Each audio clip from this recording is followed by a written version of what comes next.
Syracuse basketball has reached out to another big who could potentially replace Jesse Edwards via the transfer portal. And this is a guy that was dominant against Syracuse the last time he played the Orange. It's your Locked On Syracuse Monday. Let's get the ball rolling.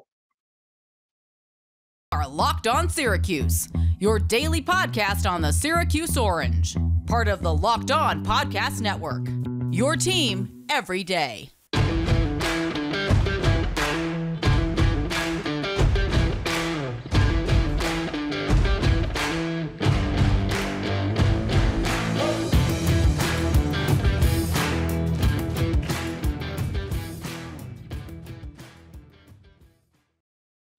Hello, what's happening? Happy Monday, Syracuse fans. And thank you for making Locked On Syracuse your first listen today and every day. We're free and available wherever you get your podcasts. And today's episode is brought to you by FanDuel Sportsbook, the official sportsbook of Locked On. Make every moment more. Visit FanDuel.com/Locked On today to get started. It's been a little bit since I've recorded in terms of a new episode. I pre-recorded a few of those interviews for last week, both of which really exciting. If you have not seen the William Patterson interview, everyone who commented on that seems pretty fired up about what they heard from him in that interview. I think it says a lot about the type of player he is, type of character he has. And then obviously we're in NFL draft week with the draft starting on Thursday. We had a draft preview on Friday, sort of in honor of the Syracuse spring football game that was happening as well. So I haven't recorded in a while, and a few things have happened since then. So today we're going to get all caught up in terms of some bigger storylines. We'll talk about another potential big man or two that can be in the mix for Syracuse at this point in time in terms of that conversation for potential players to replace Jesse Edwards at the 5. And then we'll talk a little bit about the spring game. We will talk a little bit about Cuse Lacrosse.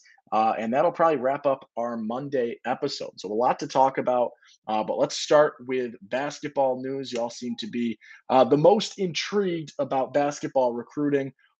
Syracuse, historically a basketball school. You can have the jokes now that they're not a basketball school, whatever. But basketball, the priority more times than not. So let's take a look. You got a new potential guy in terms of where Syracuse has reached out, and it seems like we like to run away with all of these rumors that we hear because we're looking for someone to fill the void of no basketball at this point in time. NBA playoffs heating up, maybe that fills your void. But in terms of Syracuse basketball, you want to see because you want to see what happens for next season because it seems like there is a lot of potential with the roster as it sits. It just needs an integral piece or two in the right spot to get there, to get it to where you want it to be. But for Syracuse, the newest name in that conversation and the previous names have been Abu Usman out of North Texas, Musa Cisse from Oklahoma State, and Hunter Dickinson from Michigan. You can probably cross Dickinson off the list. Some big dogs are involved. He's taking visits. He's going place to place. But Musa Cisse and Abu Usman have been the two at this point in time. And you go now to Florida State. You stay in the ACC, and a guy in Naheem McLeod, who started for Florida State to begin the year, was getting some big-time minutes, and then it sort of faded out, and he lost a starting spot, and that position went to a freshman, and his minutes began to dwindle. I'm losing the freshman's name. Cameron Corrin was the guy that sort of boosted him, but when he came to play Syracuse and when Syracuse played Florida State this season, it was McLeod that was the big impact player. And if you remember that game, I think it was a dominant first half, if I remember correctly. And McLeod finished with 16 points and 8 rebounds in 26 minutes off the bench. He enters the portal probably as a result of losing the starting spot, of those minutes fading. He ended up averaging, I think, 3.8 points per game last season. 3.8, 2.7 rebounds. So he didn't end up playing a ton per game, ended up being about 13 minutes a game. But this is a 7'4" player who I think if you want him, and I don't think he is at the top of the list when it comes to Usman, when it comes to Cisse, and when you throw him in there. But if you do want him, because he's a 7'4" big man, I think your selling point has got to be the progression you saw from Jesse, because this seems like a similar situation. The other two names that are involved are guys that got their minutes, guys that played a lot, and guys with pretty decent stat lines in terms of what they can do potential wise. McLeod is a little bit of a different story where he didn't really have all that much growth and was struggling this season. And he's got the size, he's got that height, but you need to show him that, hey, we've turned a guy incredibly recently into what some people have ranked as the top 3 transfer in the portal this entire offseason. We took him from a guy that was, just hitting the open shots as a big early on in his career as a freshman and sophomore, hitting the open shots, primarily scoring on dunks, not necessarily a big time post move, but more so, you get a dribble drive and a dish to him, and he's going to score the open basket. That's what you saw from Jesse years 1 and 2. Years 3 and 4, that ball shifted and the turns tabled a little bit. And you saw Jesse score a little bit more at will, a little bit more on his own, and be able to create for himself a little bit better. That's the selling point for a guy like McLeod, is that you can, pitch that progression that you saw to a guy who's probably in a similar boat, maybe a little bit below what you saw from Jesse in year 2. And that's got to be your pitch if you're Adrian Autry and you're trying for him in this capacity. 7'4", that is incredibly tall. 7'4", I forget the size. He's not gigantic in terms of bulk, I guess, but height is very difficult, and you don't have many players at 7'4" by any stretch of the imagination. The list early on it's not narrow by any means. You got Syracuse. This is the tweet from 24/7 High School Hoops over at 24/7 HS Hoops on Twitter. They do great stuff in terms of recruiting in the portal. But the list is Syracuse, St. John's, Villanova, Gonzaga, Arizona, Clemson, South Carolina, Wake Forest, Texas, West Virginia, Georgetown, Memphis, Pitt, Butler, Minnesota, Rutgers, Ole Miss, Temple. Plus others is what it says. That's not a short list. That's a list of people that McLeod has heard from. It's not a list of people that he's necessarily in formal talks with, list of people that he's visiting. That's just the names of the schools that he's heard from. I'm assuming that list will narrow, and you'll see what happens in terms of Syracuse's priority, in terms of his ideas about Syracuse, and where that fit falls. But the latest of the names is McLeod. He's a guy that, I watched his highlight tape. I watched, his season highlights. He scores at the rim, as you would assume with a 7'4" guy that doesn't necessarily have the most refined skill set. He scores on dunks and alley-oops and putbacks. His finishing it's okay. It's nothing to write home about. It's nothing truly spectacular. But this is a player with 7'4". He's a guy that does have some ACC starting experience. The 16-8 he put up against Syracuse was his best game of the season. His main stat lines are like 4 and 3, things like that in terms of how he played. Is he a guy that's a true replacement for Jesse? I don't think so. But he is the most recent in terms of Syracuse's offerings, in terms of actually not offerings, in terms of Syracuse's conversations, in terms of Syracuse reaching out. Another guy that they've reached out for, we'll talk about him probably a little bit later in the week if I see any more about it. Javonte Brown-Ferguson from Texas A&M. He's been hearing from, some lower tier schools, San Diego State being probably the best, California Baptist, George Mason, Western Michigan. His list of teams is not great compared to McLeod's by any means. But if I see some more, I'll talk about that a little bit more. But that's the latest in terms of, how do you go about replacing Jesse Edwards? And you got to find some potential offensively, defensively. You got 3 guys that can contribute off the bench, but none of them are necessarily that immediate guy that can be the true replacement to Jesse. I think if I'm going to rank them out, I like Usman the best. Cisse is second best, although I think Musa Cisse could be potentially easily in that top priority category or top potential category between those two.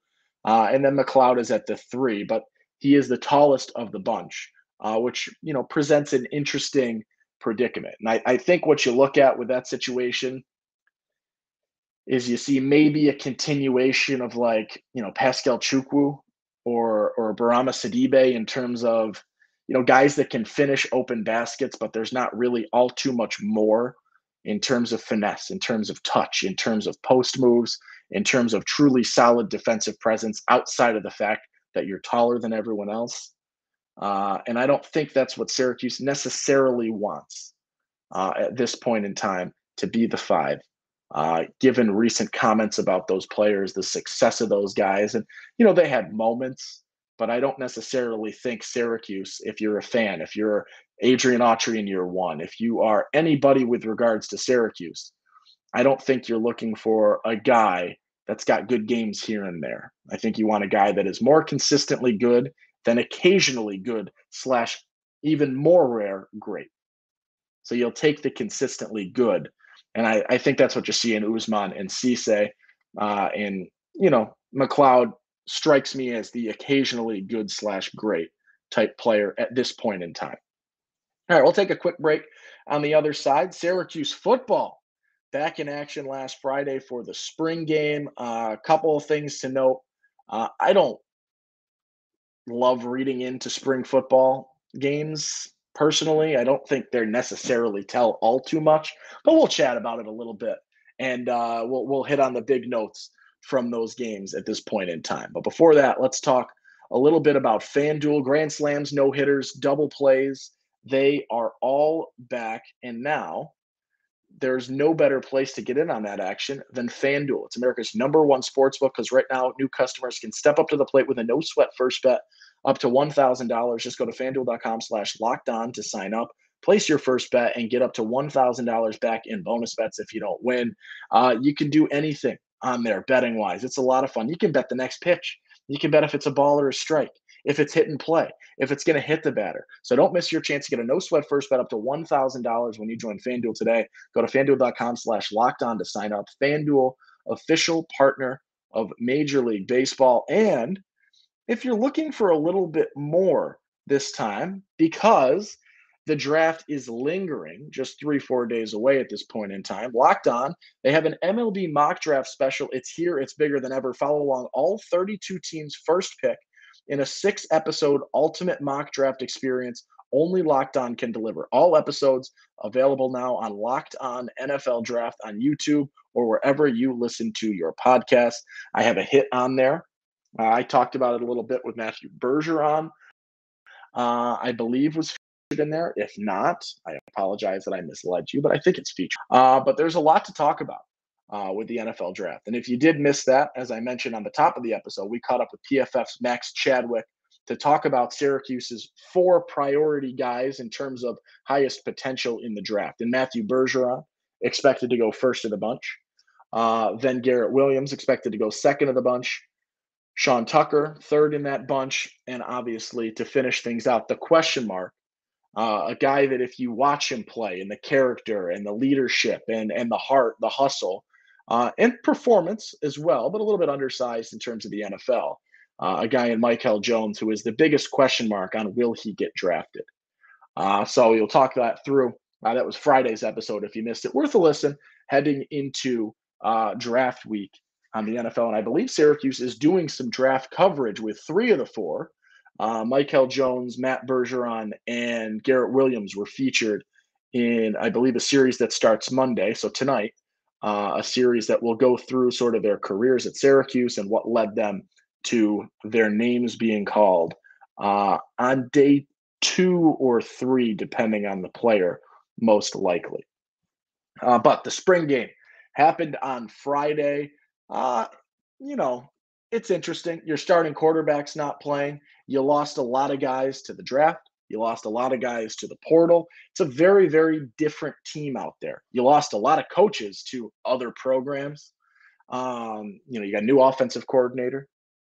You got a new defensive coordinator. You've got a lot of new position players. So there was a lot to note in terms of new guys and what's happening there. But at the same time, it's an inner squad. There's not the most in the world to take away from it, but something worth talking about for sure. I believe you've got another great performance. And by I believe, I mean you had another great performance in a spring game from Justin Lamson. He's a guy that we really haven't seen all too much of because of injuries. He was out for this past season outside of the spring game. And he had a great spring game at this point in time. And he had a great spring game last year. So everything we've seen from Lamson is very promising. And oddly enough, he actually earns the start at quarterback for this game via a coin flip, which is the most Dino Babers thing ever. Because as many of you have probably heard me speak about before, Dino Babers doesn't answer questions. He just talks. And he's not answering things about the program. He's not letting coordinators talk. He's not really letting players talk all too much. It's his word is what you get in terms of insight into these teams and then some observations that you could get. And the most classic Dino thing ever, in terms of I'm not really going to give you an answer, I'm just going to dance around the question, is to say, we don't have a true second string quarterback behind Garrett Schrader. I'm just going to flip a coin to make that decision. Very, very on brand for Mr. Babers.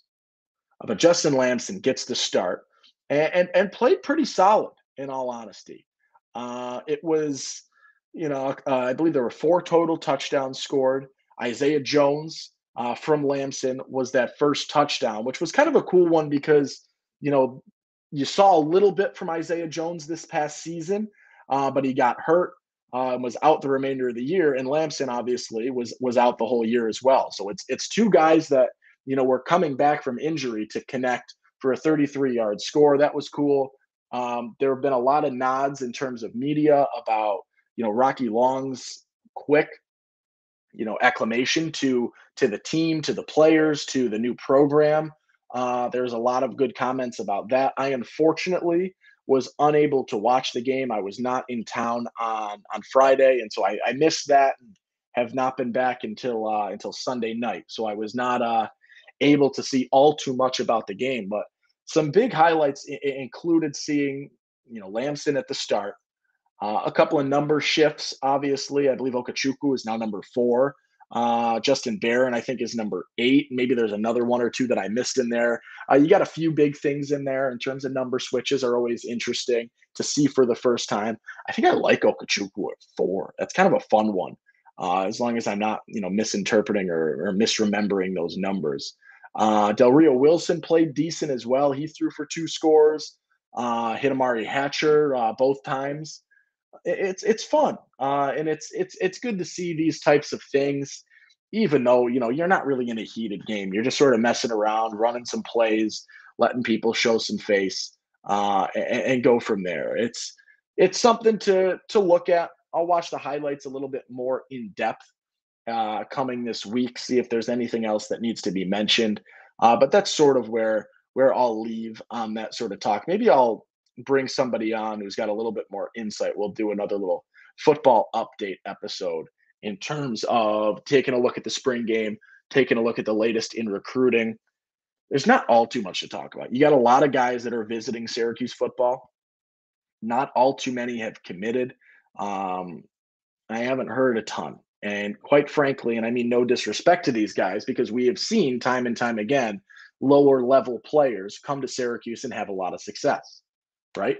All of the guys that we're talking about in terms of Syracuse's draft coming this week are 3-star guys that are making their way and built up really, really good resumes and grew and outperformed those 3-star rankings. Your 3-star recruits, potential wise, right? Your stars, your 5-star players are theoretically potential first-round guys. That's where it sort of goes from there. Your 3-star guys are guys that are sometimes supposed to get to that threshold.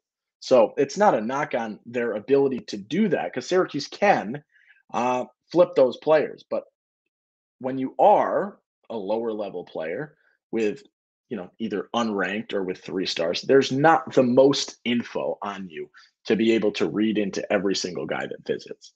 There's a lot of people visiting, which is a good sign. And it seems like, right, you have the conversation of how often does anyone ever say that the visit wasn't good, but everyone seems very satisfied, excited, had some fun, which is what you need to do.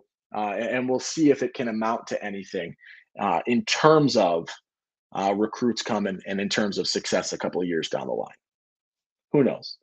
To close out today, a little bit of the latest in terms of Cuse Lacrosse for those of you interested. If you're not interested, you should be. It's fun, it's exciting, and you've got probably the best lacrosse team in the country on the women's side for Syracuse. They lost their first game of the season to Boston College on Thursday. That game was actually at the SU men's soccer stadium, or at the SU soccer stadium. The women play there as well. A little bit of a move from Kayla Trainer to get you prepared for some tournaments. A lot of those games outside. Syracuse, when they host NCAA tournament games because of like graduation and things, is playing outside on that stadium. So you're getting a little bit used to it. It was more of a let's not have your first tournament game on this SU soccer stadium be the first time you've ever played there. But they did lose to Boston College, who is a top 5 team. They're outstanding.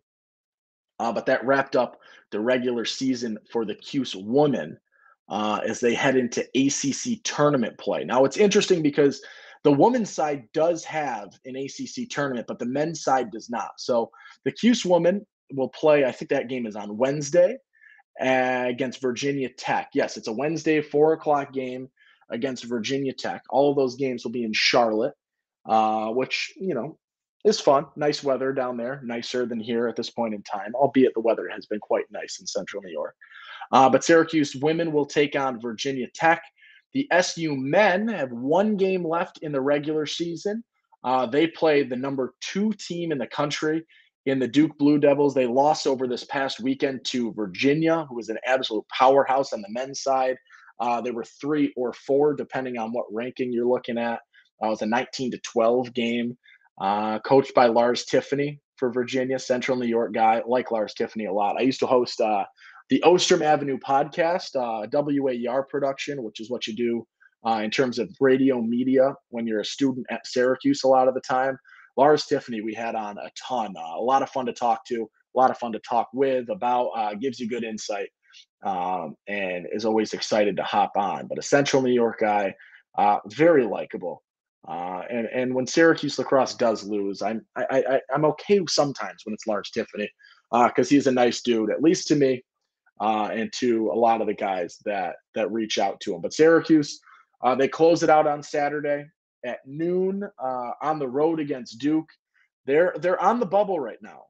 They're on the bubble to get an at-large bid for the NCAA tournament. The tough part, with no ACC tournament, there's no auto bid from the ACC. And even on the men's side, when there was an ACC tournament, there was no auto bid to be won. So it sort of leaves you a little bit with some question marks on the men's side. But the big shout, I probably should have led the lacrosse chat with this, but you got to give the shout out to the one Megan Tyrell, all-time points leader for Syracuse women's lacrosse.